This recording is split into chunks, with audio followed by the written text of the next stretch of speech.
ವಶೀಲಿ ಆಯ್ತು ಅಥವಾ ಇನ್ನೂ ಇಲ್ಲ? ಎಲ್ಲಿದ್ರಿ? ಅಲ್ಲ, ಮಳೆಗಾಲ ಕೇಳಕ್ ಹೋದ್ರ ಬೆಳಿ ಎಲ್ಲ ಹಾಳಾಗ್ಯಾವು ಅಂದ್ರು.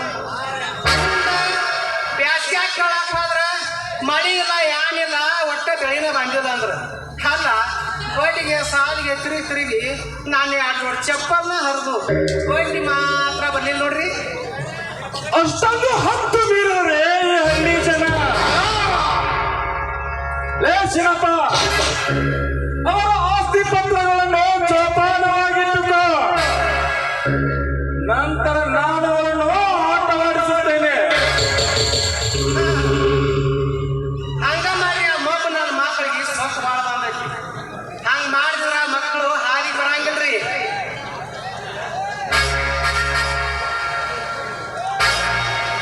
ಏನಂತಾರಲ್ಲ ಬಡ್ಡಿ ಮಕ್ಕಳು? ಅಲ್ಲಾನಂತಾರ್ರಿ, ಅವ್ರ ಮನೆಗೆ ಬಡ್ಡಿ ಕಳಕ್ ಹೋದ್ರ ಒಂದು ನಮೂನಿ ಹಮ್ಕೊಟ್ಟು ಬೈತಾರ್ರಿ. ಏನಂತ ಹೇಳ್ತಾರೆ?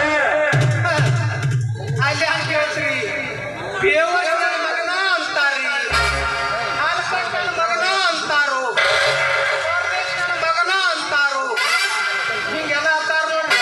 ಶಿವಪ್ಪ, ನನಗೆ ಬರೆಯುವಷ್ಟು ಸೊಕ್ಕೇನು ನಿನಗೆ?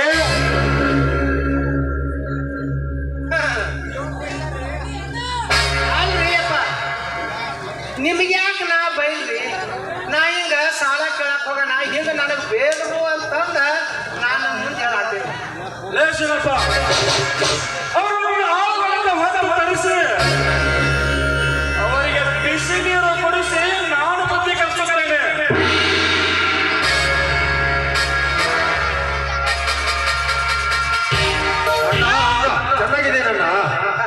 ಭಾಷಿಸಿ ಈಗ ಬಂದೇನು ನಿನ್ನ ನೋಡಿದ ಕೂಡಲೇ ನನ್ನ ಮನೆಯಲ್ಲಿ ಒಂದು ಚರಿಗೆ ಹಾಲು ಕುಡಿದಷ್ಟು ಸಂತೋಷವಾಗಿದೆ.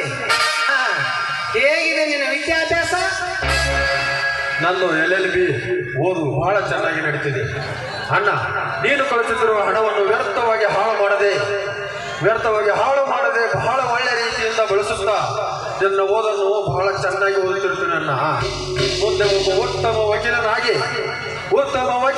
ಈ ಊರಲ್ಲಿ ನ್ಯಾಯದ ಪರವಾಗಿ ಹೋರಾಡುತ್ತೇನೆ ಅಣ್ಣ, ನ್ಯಾಯದ ಪರವಾಗಿ ಹೋರಾಡುತ್ತೇನೆ. ಮೆಚ್ಚಿನ ಶಶಿ, ನಿನ್ನ ಮಾತಿಗೆ ಸಾಲ ಮಾಡಿ ತಂದೆ ತಾಯಿಗಳು ಓದಿ ಅಂತ ಹಣ ಕಳಿಸಿದರೆ ಮೋಜುವಾಗಿ ಹಣವನ್ನು ಹಾಳು ಮಾಡಿ ತಮ್ಮ ಓದಿನ ಅರ್ಥಕ್ಕೆ ನಿಲ್ಲಿಸಿ ಮನೆತನಕ್ಕೆ ಮಸಿಗಳ ಯೋಗರೇ ಹೆಚ್ಚಾಗಿದ್ದಾವೆ. ಅಂತರದಲ್ಲಿ ನೀನು ಅತಿ ವಿರಳ ಬೆಸ್ಟ್ ಆಫ್ ಲಕ್ ಅಣ್ಣ. ಸಾವುಕಾರ, ಅವ್ರು ಯಾರು? ನಿಮ್ಮ ತಮ್ಮ. ಇದು ಅಲ್ಲದ ಶಂಕರ ಗೌಡ್ರ ಪಾಟೀಲ್ರ 3ನೇ ಮಗ. ಅಂದಮೇಲೆ ಅವ್ರು ಯಾಕೆ ತಪ್ಪು ದಾರಿ ತುಳಿತಾರೆ ಹೇಳಿ ನೋಡೋಣ. ಅಣ್ಣ, ಅದರ ಚಿಂತೆ ನೀನು ಮಾಡಬೇಡಣ್ಣ. ನಾನು ನಾಳೆ ಒಬ್ಬ ಒಳ್ಳೆ ವಕೀಲನಾಗಿ ಬಂದು ಉತ್ತಮ ರೀತಿಯಿಂದ ಈ ಬಡ ಜನರ ಸೇವೆ ಮಾಡುತ್ತೇನೆ.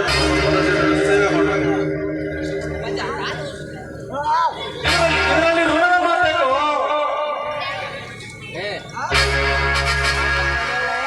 ನೀನೊಬ್ಬ ಉತ್ತಮ ವಕೀಲನಾಗಿ ಬಂದು ನಮ್ಮ ಈ ಹಳ್ಳಿ ಸೇವೆ ಮಾಡಿದ್ರೆ ಅಷ್ಟೇ ಸಾಕು.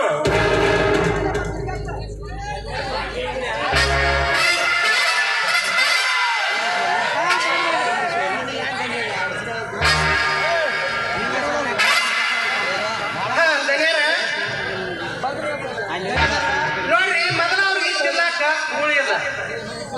ಅಂದ್ಮೇಲೆ ಬಡ್ಡಿ ಸಾಲ ಹೆಚ್ಚಾಗಿಬಿಟ್ಟಾವ್ರಿ.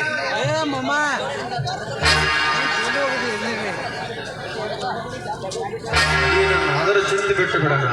ನಾನು ಚೆನ್ನಾಗಿ ಓದಿ ನಿನ್ನ ಹೆಸರು ಮತ್ತು ಈ ಮನೆಯ ಹೆಸರನ್ನು ಬೆಳೆಸುತ್ತೇನೆ ಅಣ್ಣ. ಈ ಮನೆಯ ಹೆಸರನ್ನು ಬೆಳೆಸುತ್ತೇನೆ ಅಣ್ಣ, ಬೆಳೆಸುತ್ತೇನೆ.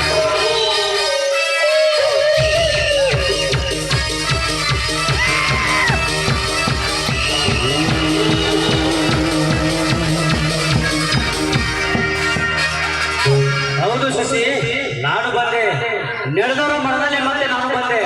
ಹೌದು, ಹೇಗಿದೆ ನನ್ನ ಲೈಫ್ ಸ್ಟಡಿ? ಚೆನ್ನಾಗಿದೆ ಬ್ರದರ್. ನಾನೇನು ನೀನಂತೂ ಆ ಓದನ್ನು ಅರ್ಧಕ್ಕೆ ನಿಲ್ಲಿಸಿ ಅಣ್ಣನ ಜೊತೆಯಾಗಿ ಹೆಗಲು ಕೊಟ್ಟು ದುಡಿಯುತ್ತಿರುವೆ. ಆದರೆ ನಾನು ಚೆನ್ನಾಗಿ ಓದಿ ನಿಮ್ಮಿಬ್ಬರ ಕನಸನ್ನು ನನಸು ಮಾಡುತ್ತೇನೆ ಸರಿತಾ, ನನಸು ಮಾಡುತ್ತೇನೆ. ತುಂಬಾ ಸಂತೋಷ ಶಶಿ. ಅದು ಅಂತೂ ನಮಗೂ ಸಾಧ್ಯವಾಗಿಲ್ಲ. ನೀನಾದ್ರೂ ನಮ್ಮ ಕನಸುಗಳನ್ನು ಈಡೇರಿಸು ಶಶಿ. ಅದರ ಚಿಂತೆ ಮಾಡು ಸರ್. ನನ್ನ ತಮ್ಮ ಬುದ್ಧಿವಂತ, ವಿದ್ಯಾವಂತ, ವಿನಯವಂತ. ಅವನೆಂದು ನಮ್ಮ ಮಾತನ್ನು ತಪ್ಪಿದವನಲ್ಲ. ಅವನಿಗೆ ಮಾತೇ ವೇದವಾಕ್ಯ. ಶಶಿ, ದೂರ ಪ್ರಯಾಣ ಬಂದಿದ್ಯಾ? ಹೋಗಿ ರೆಸ್ಟ್ ಮಾಡು. ಆಯ್ತಣ್ಣ.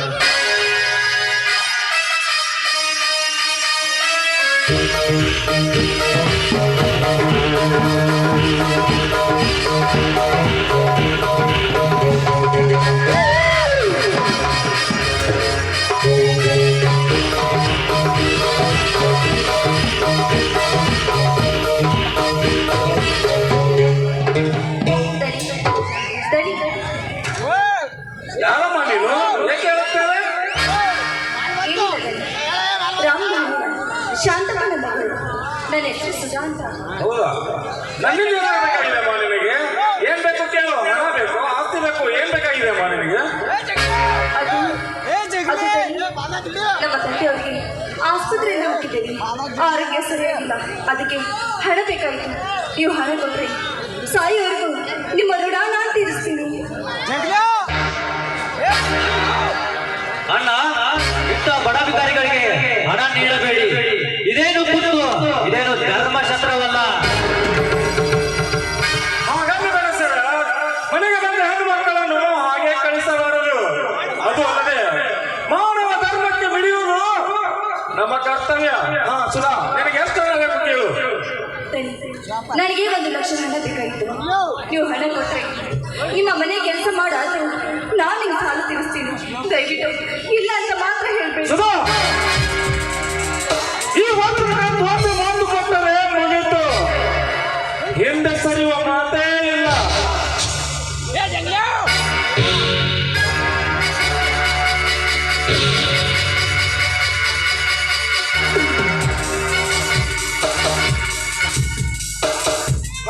ತೆಗೆದುಕೋಸ್ಕರ ಆದರೆ ಒಂದು ಕಂಡೀಷನ್, ನಿನಗೆ ಯಾವ ಆಧಾರವಿಲ್ಲದೆ ಹಣ ಕೊಡುತ್ತೇನೆ, ಆದರೆ ನೀನು ನನ್ನ ಮಾತು ಕೇಳುತ್ತೇನೆ ಅಂತ ನನಗೆ ಪ್ರಮಾಣ ಮಾಡಬೇಕು.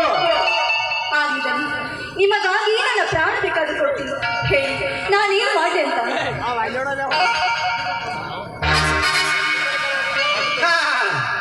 ಈಗಪ್ಪ ಮಾತು ಅಂದ್ರ ನೋಡವ, ಬಡವರು ಕಂಡ್ರ ನಮ್ಮ ಮನೆಯವರಿಗೆ ಒಂದು ನಮೂನಿ ಒಳಗ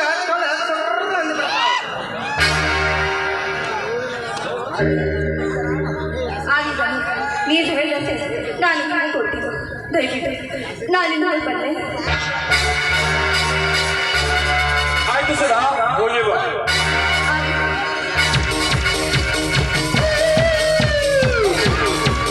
ಅಣ್ಣ, ಹೀಗೆ ಕೇಳಿದವರಿಗೆ ಕೈ ತುಂಬಾ ಹಣ ಕೊಟ್ರೆ ನಾಳೆ ನಾವು ಭಿಕ್ಷೆ ಬೇಡಬೇಕಾಗುತ್ತದೆ. ಸಮಾಧಾನ ಸರ, ಸಮಾಧಾನ. ಲಾಭವಿಲ್ಲ ಈ ವಜ್ರಕಾಂತಿ ಏನನ್ನು ಮಾಡಬಲ್ಲ. ಒಂದು ಕಣ್ಣಿಗೆ ಎರಡು ಹಣ್ಣು ನೋಡಿರುತ್ತೇನೆ, ಕಾದು ನೋಡು. ಅದು ಹೇಗೆ ಅಣ್ಣ? ಸಸ್ಪೆಂಡ್. ಈ ವಜ್ರಕಾಂತಿ ನೋಡುವ ಕೆಲಸ ದೇವರಿಗೂ ಕೂಡ ಗೊತ್ತಾಗೋದಿಲ್ಲ. ಇದು ಮಾಸ್ಟರ್ ಮೈಂಡ್.